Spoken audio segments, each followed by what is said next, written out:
Dr. Azimah akan bercerita tentang kesihatan wanita.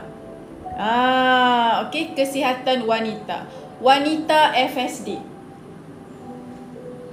Rasa tak ada? Tak ada. Sebab tu bila you all bercerita tentang wanita, you kena tahu pasal hormon wanita. Nampak tak hormon wanita? Biasa yang kita belajar kan dekat sekolah, estrogen, progesteron, kan? Dan ini juga adalah hormon wanita. FSH, LH, endorfin, oksitosin, serotonin, dopamin. Banyak isu wanita rendah libi. Okey, wanita rendah libi. Apa maksud dia wanita rendah libi? Wanita tak ada kehendak. Wanita susah nak puncak. Wanita sakit, kering kontang, kan? Antara ni faktor-faktor dia. Cuba you tengok.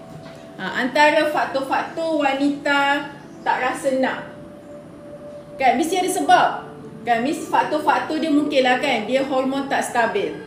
Hormon tak stabil. Apa maksud hormon tak stabil? Dia menyusu, dia beranak, dia menopause. Semua tu menyebabkan perubahan hormon.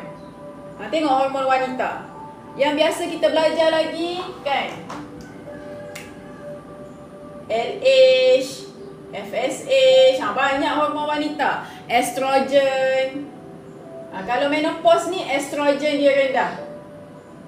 Ni. Kalau menopause, estrogen rendah.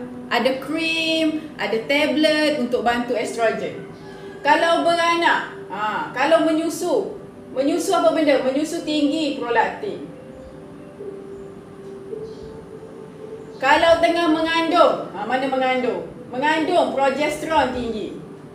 Semua tu menyebabkan perubahan